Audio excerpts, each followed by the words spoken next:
안녕하십니까. 농사신 농신입니다.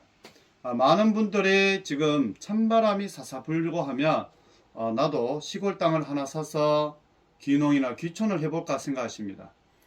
귀농 귀촌을 하실 때 정말 신중을 하셔야 되는 것이, 예를 들자면 가수 농사를 하고 싶은 분들이 생각보다 많아요. 그렇지만 가수 농사는 경험도 중요하고요. 그리고 그 땅이 사과나 배나 복숭아나 자두가 되는 땅이 있습니다. 그래서 내가 내년이나 후년이나 그리고 이후에 시골에 가서 그 지역에 가수 농사를 특히 하고 싶다, 그런 분들은 지금 점검을 하셔야 됩니다. 예를 들어서 사과를 내가 지금 현재 귀농 귀촌을 해서, 예를 들어서 우리 경북 의성 같은 경우에 예를 들어서 내가 경북 의성에 가서 귀농 귀촌 사과 농사를 지고 싶다, 그런 분들은 지금 현재 부동산에 가면 많은 땅들이 나와 있을 거예요.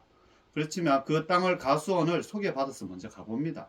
가보고 이 동네가 이런 지역이 사과 농사가 잘 되는구나 안 되는, 되지 않구나 파악을 하시는 것이 첫 번째 중요합니다.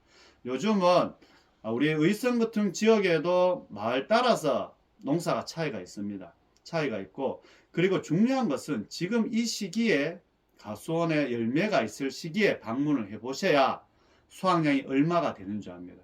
나무가 크기만 크다고 해서 수확량이 많은 것이 아닙니다. 그래서 내가 관심 있는 땅을 예를 들어서 사전에 1, 2년 전, 3, 4년 전 가보고, 그 땅이 팔릴 수도 있습니다. 당연히. 하지만 이런 지역 이 정도 나무 연식이나 나무가 10년생 정도 되면 이 정도 수확량이 되구나.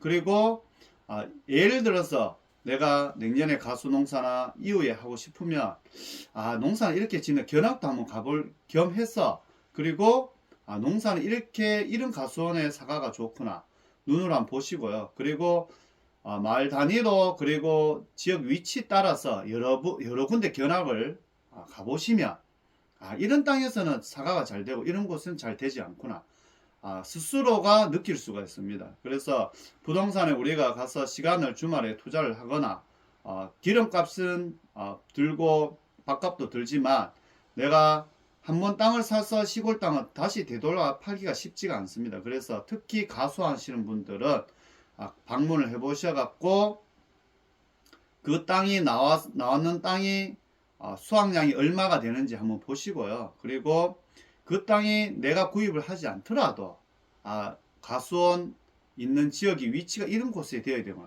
너무 산 쪽에 있어도 좋지 않고 하천에만 딱 붙어 있어도 좋지 않구나.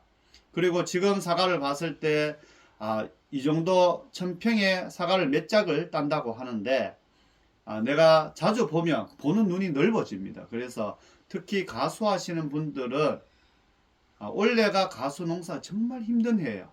사과도 그렇고 복숭아도 자두도 배도 그렇고 모든 작물이 그렇습니다. 그래서 한번 견학을 가보시면, 올해 기준으로 비교해 보시면 내가 초보 농사꾼이 농사를 지었을 때 잘 못 짓는다는 전제 하에 올해 그치 힘든 해는 1000평의 사과가 몇 년생 나무면 한 몇 짝 정도밖에 못 따구나.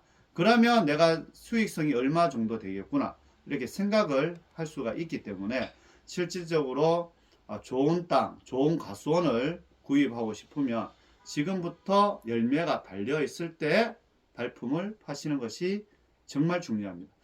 겨울에 주로 땅을 구입을 많이 다니시는데, 시골 땅은 겨울에는 과일도 없고 나무 가지도 다 떨어지고 이 밭에 수확량이 얼마 됩니다 하면 되는군요, 이렇게 생각하시는데 절대 그렇지 않습니다. 그래서 중요한 것은 스스로 발품을 파셔야 되고, 부동산에서 이야기하는 것은 실질적으로 그렇습니다.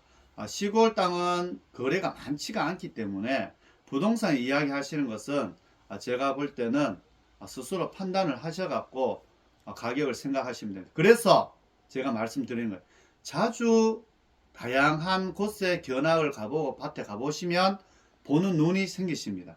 그것이 첫 번째, 발로 뛰어보시는 것이 시골 땅의 첫 번째 조건이고요. 두 번째는 내가 시골 땅을 마음에 드는 것 생겼어요. 그러면 며칠 후에 다시 가보십시오. 가셔갖고 인근의 다른 밭이라든지 실제 최근에 거래된 것을 우리가 인터넷에 나오는 거 검색하면 요즘 다 나오지 않습니까? 그런 실거래 말고 실제 진짜 이루어지는 거, 여기에도 약간 비밀이 있습니다. 그것은 다음에 제가 또 한번 알려드리고요. 그것을 비밀이 있기 때문에 마을 주민과 몇 번 그 자기가 원하는 마을에 가보시고 이야기를 들어보시는 것이 제가 볼 때는 시간을 투자 이상으로 좋은 소득을 얻지 않겠나 생각이 되어집니다. 지금 많은 시골에서 우리 부모님도 70이 넘으셨습니다. 대부분 70대가 주가 이룹니다. 저희 경북 의성 같은 경우에는 그렇습니다. 그렇지만 내가 조금 한 밭만 사도 마을에 있는 좋은 가수원 얼마든지 임대로 내가 더 농사를 지을 수가 있습니다. 그렇지만 내가 복숭아, 자두, 사과, 배 적성에 맞아야 됩니다. 농사가 다 다릅니다. 다르고 본인과 적성이 맞는 과일이 있습니다. 그것을 선택하기 위해서는 잘 되는 곳이 있어요. 지역이. 그리고 요즘은 기온이 여름에 너무 더웠다가 그리고 겨울에 또 춥지가 않아요. 그래서 생각보다 병충해가 많이 합니다. 그래서 기존에 농사 짓는 것보다 약값이라든지 비료값, 인건비가 생각보다 많이 듭니다. 그래서 초기에 본인이 4,000평, 5,000평 이렇게 하지 마시고요. 초기에는 1,000평, 2,000평부터 시작하고 그 정도 땅만 있어도 이후에는 제가 말씀드린 거 마을에 거 성실하면 얼마든지 임대해서 저렴한 임대를 해서 농사를 규모를 키울 수가 있습니다. 그래서 제발 부탁드리는데요. 처음부터 땅을 크게 구입하지 마시고 처음부터 모든 것을 갖추어서 농사를 짓지 마십시오. 수익도 없는데 고가의 농기계, 고가의 좋은 창과 고가의 장비를 구입하셔 갖고는 답이 없습니다. 시골에서는.